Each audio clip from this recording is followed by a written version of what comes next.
ଗୋଟେ ଚା କପ ର ଝଡକ ସୃଷ୍ଟି କଲା ଭଳି ହେଇଛି। ସେତେ ବଡ କଥା ଏଟା କିଛି ନୁହେଁ। ମହମ୍ମଦ ମୁକିମ କଂଗ୍ରେସର ଏତେ ବଡ ନେତା ନୁହନ୍ତି। ସାର୍ ନମସ୍କାର। ରାଜ୍ୟ କଂଗ୍ରେସ ହେଉ କିମ୍ବା କେନ୍ଦ୍ରର କଂଗ୍ରେସ କଥା ହେଉ, କିନ୍ତୁ ଦେଖିବେ କଂଗ୍ରେସକୁ ନେଇକି କଂଗ୍ରେସ ଦଳ ଭିତରେ ଗୋଟେ ଅନ୍ତକନ୍ଦଳ ରହିବା ଏଇଟା କିଛି ବଡ଼ କଥା ନୁହେଁ କି ନୂଆ କଥା ନୁହେଁ। କିନ୍ତୁ ଏଥରର ଯେଉଁ କନ୍ଦଳ ସାମ୍ନାକୁ ଆସିଛି ଟିକେ ନିଆରା।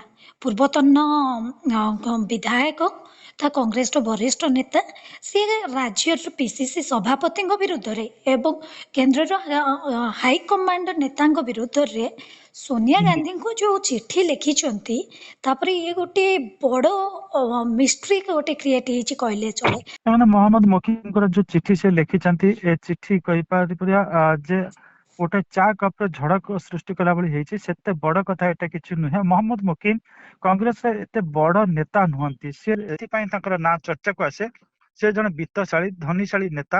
ସେ ଥରେ ମାତ୍ର ବିଧାୟକ ହେଇଛନ୍ତି।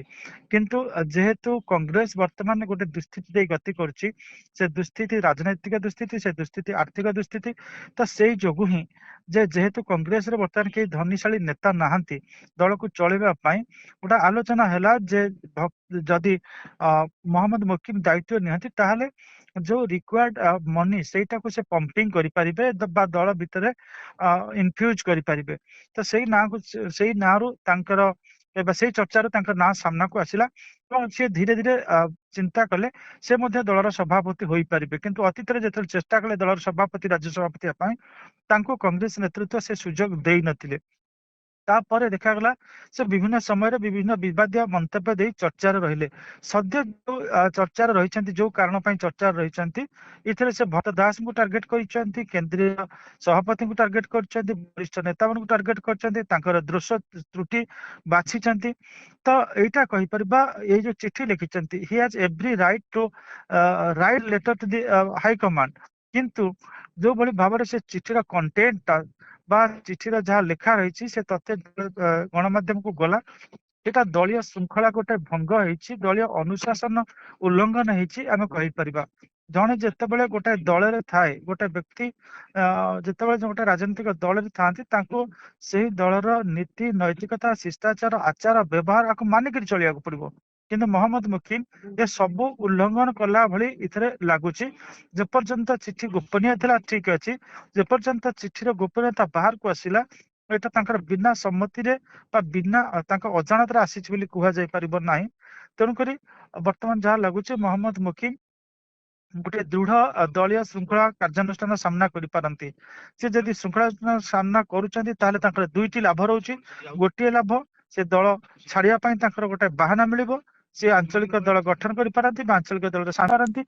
ଏବଂ ଦ୍ୱିତୀୟଟି କହିପାରିବା ଯେ ସିଏ ମଧ୍ୟ ଗୋଟେ ନିଜର ଦଳ ଗଠନ କରିପାରନ୍ତି। ତ କିନ୍ତୁ ମହମ୍ମଦ ଯଦି ମୁକିମ ଗୋଟେ ସେ ବଡ ଏଇଠି ଟିକେ ରିସ୍କ ଅଟକାଇବାକୁ ନେଇଛନ୍ତି। ଚାହିଁବି, ଯଦି ଯେମିତି ପିସିସି ସଭାପତି ଭକ୍ତଚରଣ ଦାସଙ୍କର ସିଧାସଳଖ ନହେଲେ ମଧ୍ୟ ପରୋକ୍ଷରେ ଗୋଟିଏ ଯୁକ୍ତି ବାଢ଼ିଛନ୍ତି, ଗୋଟିଏ ଜାତୀୟ ଗଣମାଧ୍ୟମକୁ ପ୍ରତିକ୍ରିୟାରେ କହିଛନ୍ତି, ଯାହାକୁ ବିଜେପିକୁ ଯିବାର ଅଛି ସେ ଯାଆନ୍ତୁ।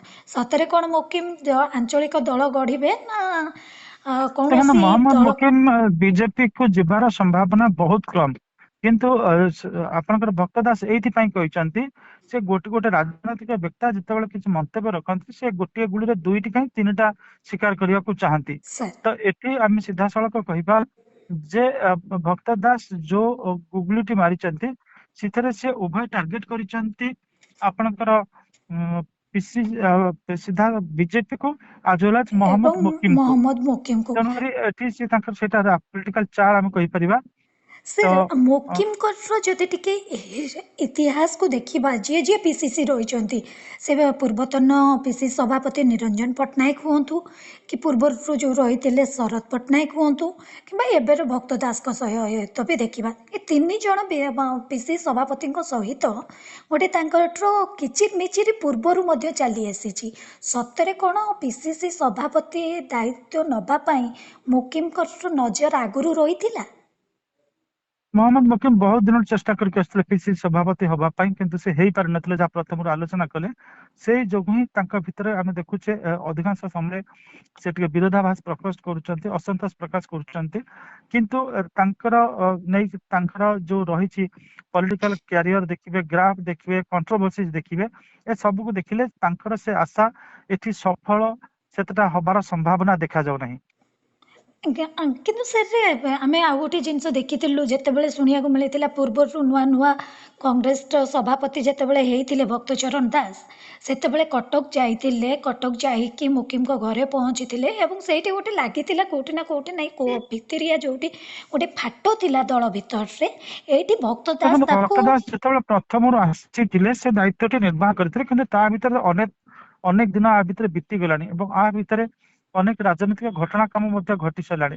ଭକ୍ତ ଦାସ ଯିଏ ନୂଆପଡା ନିର୍ବାଚନରେ ଆଣିଛନ୍ତି ବୋଧ ହୁଏ ସେଇଟା ଆପଣଙ୍କର ବର୍ତ୍ତମାନ ମହମ୍ମଦ ମୁକିମ ଦେଖୁଛନ୍ତି ଯେହେତୁ କଂଗ୍ରେସ ଗୋଟେ ଲୟକୁ ଆସିଲାଣି କଂଗ୍ରେସ ବଢିବା ଅବସ୍ଥାକୁ ଆସିଲାଣି ଯଦି ଏଇ ସମୟରେ କୌଣସି ପ୍ରକାର ଭକ୍ତ ଦାସଙ୍କୁ ସେଠୁ ବିଚ୍ୟୁତ କରାଯାଇପାରେ ଆଗାମୀ ଦିନରେ सीए कांग्रेस सर्वे सर्वा होकर एठी गोटे बड़ नेता भाव निजक जाहिर करें तो पॉलिटिक्स रे ए जो आपनकर पुल्स एंड प्रेशर सब बेले थाए बड़ कषाकषि सब बेले थाए तो भक्त दास बड़ कषिया चेष्टा कर मोहम्मद मुकिम देखा कथा से କିନ୍ତୁ बड़ मोहम्मद कषाकषि भक्त मुकिम दास तो सर मोहम्मद मुकिम तो एटा तो जानिथिबे कि गोटे पीसीसी सभापति हवा पाई हेले तार केते गुड़िए क्राइटेरिया फुलफिल करबाकू पड़िबो प्रथम थर विधायक हेइथिबा नेता उपरे जे केवल नेता सेटा सी आ जदि कर्मी कौन एस्टिमेट भरोसा करुथिबे करिवे नहीं आज्ञा देखो एमती भी अच्छी प्रथम थर विधायक न होकर भी मुख्यमंत्री प्रथम थर विधायक होकर भी मुख्यमंत्री होती तेणुक पॉलिटिक्स रे आपन सब बेले बड़ आशा रखा स्वाभाविक एवं से हिसाब से बड़ आशा रखिंट जदि मिलला भल न मिलला भल से अन्य द्वारा उन्मुक्त अच्छी अन्य द्वारा निजे उन्मुक्त करके जापारे तो पॉलिटिक्स रे ambition fostering and ambition is not a sin or not a wrong move. Okay କିନ୍ତୁ ସେ ଆଉ ଟିକେ ଏଇଠି ଗୋଟେ କ୍ଲାରିଫାଇ ସାର୍ ଜାଣିବାକୁ ମୁଁ ଚାହୁଁଥିଲି କି ସାର୍ ମୁକିମଙ୍କଠୁ ଏଇଟା ଗୋଟେ ଉଚ୍ଚ ଆକାଂକ୍ଷା ରହିବା ଏଇଟା ସ୍ୱାଭାବିକ ଜିନିଷ କିନ୍ତୁ ଆମେ ଦେଖୁଛେ ଯେତେ ବି ରାଜ୍ୟରେ ପିସି ସଭାପତି ଆସୁଛନ୍ତି ଯିଏ ବି ହୁଅନ୍ତୁ ସେ ନିରଞ୍ଜନ ପଟ୍ଟନାୟକ ହୁଅନ୍ତୁ ଶରଦ ପଟ୍ଟନାୟକ ହୁଅନ୍ତୁ କିମ୍ବା ଭକ୍ତ ଦାସ ହୁଅନ୍ତୁ କିନ୍ତୁ ଏଇ ପିସିସି ସିଟ୍ ପାଇବା ପରେ ଗୋଟେ ସମସ୍ତଙ୍କର ବିରୋଧର ଆଉ ଶିକାର ହବାକୁ ପଡୁଛନ୍ତି କୋଉଠି ନା କୋଉଠି ବଡ ସେଟା ନେତା କଂଗ୍ରେସ ର ଗୋଟେ ପୁରୁଣା ବ୍ୟାଧି ପୁରୁଣା ରୋଗ ସେଟା ରହିଥିଲା ଏବେ ମଧ୍ୟ ରହିଥିବା ଦେଖା ଯାଉଛି ତ ସେଟା ଗୋଟେ ଦଳର କେନ୍ଦ୍ରୀୟ ନେତୃତ୍ୱଙ୍କ ଉପରେ ନିର୍ଭର କରେ ସେ ଯୋଉ ରୋଗର ମୂଳ କୁ ଯାଇକି ତାକୁ ଉତ୍ପାଟନ କରିବାର ଆବଶ୍ୟକତା ଅଛି ବା ସେ ରୋଗକୁ ବଢେଇକିରି ଆହୁରି ସଂକ୍ରମିତ କରିକିରି ଦଳକୁ ଗୋଟେ ମୃତ୍ୟୁ ମୁଖକୁ ଟାଣି ନେଇଯିବାକୁ ପଡିବ। ସେ ଶେଷ ପ୍ରତିକ୍ରିୟା ଚାହିଁବି ଏବେ ଏଇ ଚିଠି ପାଇଁ କେନ୍ଦ୍ରରୁ ମୁକିମଙ୍କ ଉପରେ ସେମିତି କିଛି ନିଷ୍ପତ୍ତି ନିଆଯିବ ନା ସେମିତି କିଛି ଯାହା ଭକ୍ତ ଦାସଙ୍କର ମନ୍ତବ୍ୟରୁ ଆସୁଛି ଇଶାରା ଆସୁଛି ତାଙ୍କ ବିରୁଦ୍ଧରେ ଗୋଟେ ଦୃଢ କାର୍ଯ୍ୟାନୁଷ୍ଠାନ ନିଆଯାଇପାରେ। ଦଳ ମୁକିମକୁ ନିଜ ଦଳରୁ କାଢିବନି ତ? ଦେଖନ୍ତୁ ସେ କଥା ଆପଣଙ୍କର ଯେ କେନ୍ଦ୍ରୀୟ ନେତୃତ୍ୱ ଅଛନ୍ତି ସେମାନେ ହିଁ ନିଷ୍ପତ୍ତି ନେବେ ଯେ କ୍ୱାଣ୍ଟମ ଅଫ ପନିଶମେଣ୍ଟ କଣ ରହିବ। ଯଦି ଦଳ ତାଙ୍କୁ କାଢିବାର ନିଷ୍ପତ୍ତି ନିଅନ୍ତି ତେବେ ମୁକିମ କଣ କରିବେ? ବିଜେପି ସେ କଥା ଆମେ ଆଲୋଚନା କରିସାରିଛେ ତାଙ୍କ ପାଇଁ ଦୁଇଟି ଦ୍ଵାରା ଉନ୍ମୁକ୍ତ ଅଛି ଯେ ସେ ନିଜର ଦଳ ଗଢି ପାରନ୍ତି ବା ଅନ୍ୟ ଆଞ୍ଚଳିକ ଦଳରେ ଯୋଗ ଦେଇ ପାରନ୍ତି। ତ କିନ୍ତୁ ଅନ୍ୟ ଆଞ୍ଚଳିକ ଦଳ ସରକାରରେ ତ ନାହାନ୍ତି କଥା ମୁକିମ ହିଁ ବୁଝିପାରିବେ। କିନ୍ତୁ ଭକ୍ତ ଦାସ ଠାର ଦେଇଛନ୍ତି ସେ ସରକାରୀ ଦଳକୁ ଯିବେ ବୋଲି। ଧନ୍ୟବାଦ ସାର୍।